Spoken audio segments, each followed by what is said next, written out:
Hello everyone and welcome to the introductory video on data science made easy.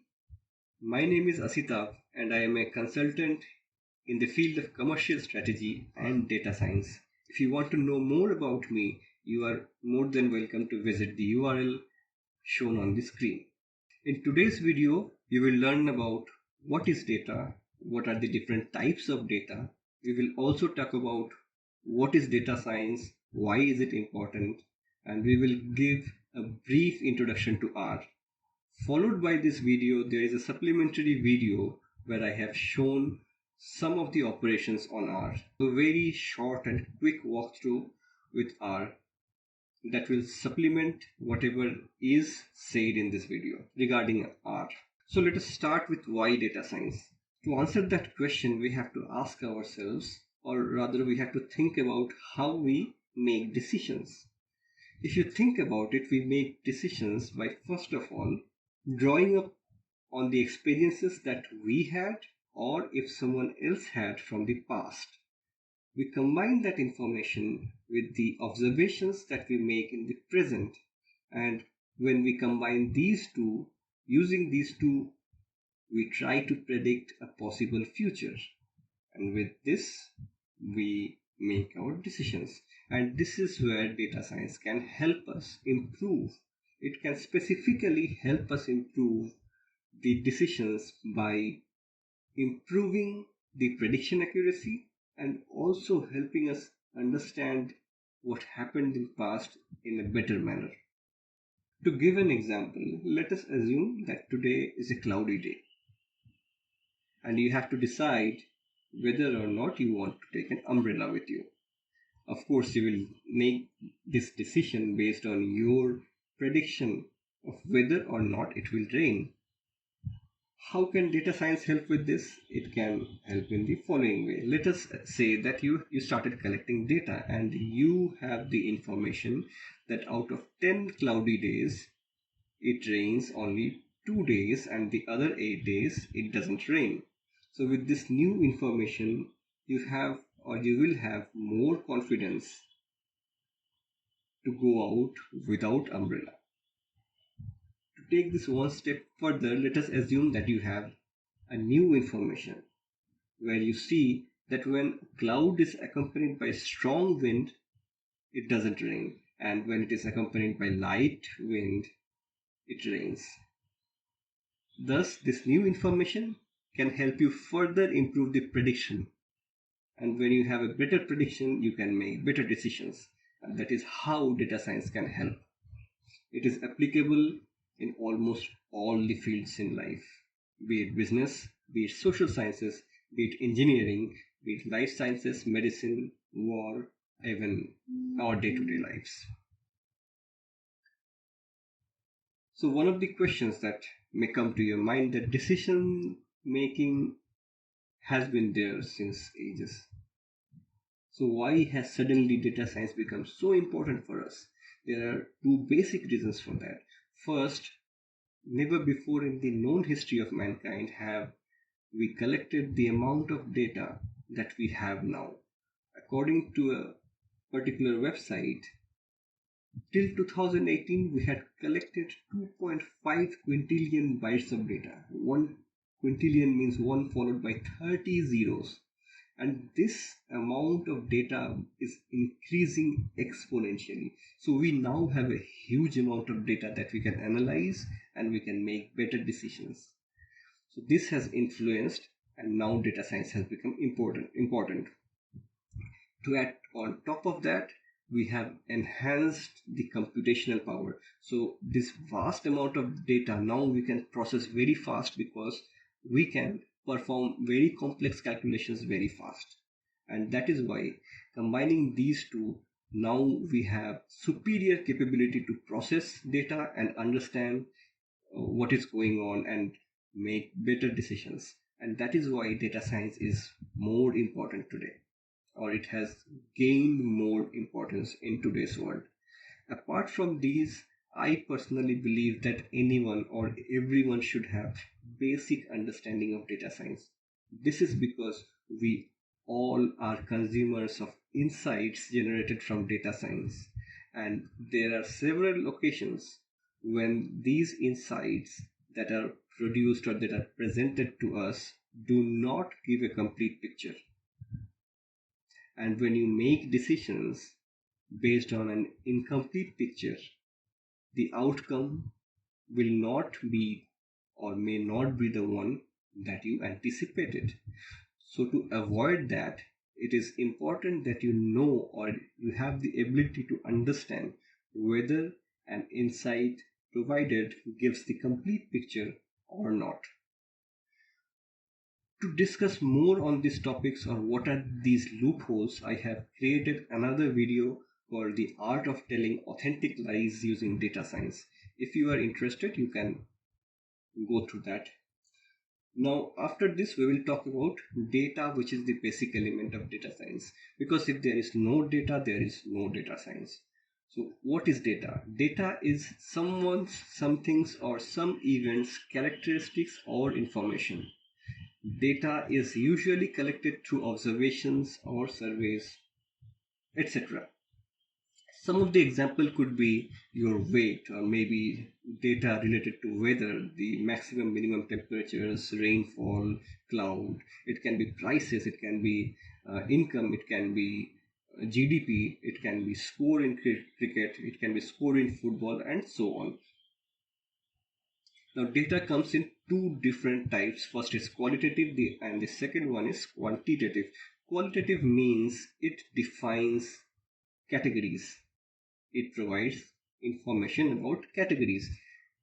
It is also important to know that arithmetic operations do not apply on qualitative data, whereas on quantitative data, arithmetic operations apply because they provide non-categorical information. They provide information that can be measured, let's say. Qualitative data can be divided into three more parts. The first one being binary, that is yes or no, that is binary. The second one is nominal. Nominal means you have information about the categories, but you cannot say that one category is more important than other. That is, all the categories have equal importance. For example, name of a place, name of a country, or a language. In these cases, you cannot say that one category is more important than the other. Let's say Superman, Spider-Man, or Batman. You cannot say one is more important than the other. The third category is ordinal, which, unlike nominal, provides categories, but these categories can be segregated into different levels of importance. For example, small, medium, large, or heavy usage, medium usage, low usage, or high mileage, low mileage, poor mileage, and so on. Sometimes this ordinal data can be translated into numerical data. So if you start giving numbers, let's say 1 equal to small, 2 equal to medium, and 3 equal to large, in that case it becomes discrete data. And in that case, arithmetic operations are or can be valid in certain situations. Coming to quantitative data, there are two types, discrete and continuous. Discrete, for example, one apple. So 1 is a discrete number. A dozen bananas. A dozen, not 12, is a discrete number. Continuous, on the other hand, for example, weight or height or speed or price. These are continuous variables. This means these variables change with time. So when we say your weight is, let's say, 80 kilos, it is not exactly 80 kilo first of all. It was 80 kilo probably when it was measured, and that particular amount that is said 80 kilo is never exact 80 kilo. It is, let's say, between 79.9 and 80.1. It is never exactly 80. It always comes with a certain level of tolerance. If you do not understand tolerance, you don't need to worry. To put it simply, discrete are integers, continuous are non-integers but real numbers. That is, let's say, decimals. Now, after data, what is data science? Data science is a broad field. It involves processing the data. First of all, collecting it, then manipulating it, then displaying it, and extracting knowledge and insights. So we have data, we apply scientific methods on it and extract knowledge and insights. We use mathematics and computer science. The third element is also very important, which is the domain knowledge. So if the data is from, let's say, business domain, it is important that you have business domain knowledge. If the data is from life sciences or biology, it is important that you have the domain knowledge of, let's say, biology or life sciences. Computer science. You may ask, why do we need computer science? We need computer science. If you remember, we had mentioned about heavy calculations. So we need the computer science here in order to make faster calculations. There is so much of data, millions of rows of data, that doing these calculations manually is practically impossible without computers. And that is why computer science is very important in data science. The second reason computer science is important is because we want to display the data in very nice and clear to understand graphs.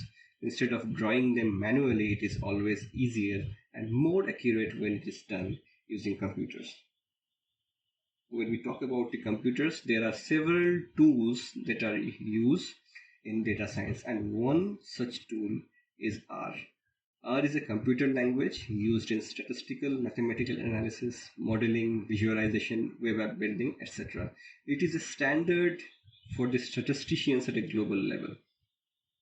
There are other equally good tools. In my videos, I will always be using R. You can download R from the URLs shown on the screen. I will not share the details about installation and setup because there are ample amount of materials available in the web. In R, before we start the real analysis, we may need to store data or import data. So when we talk about storing data, I mean here how it is stored, in the sense what is the structure of data.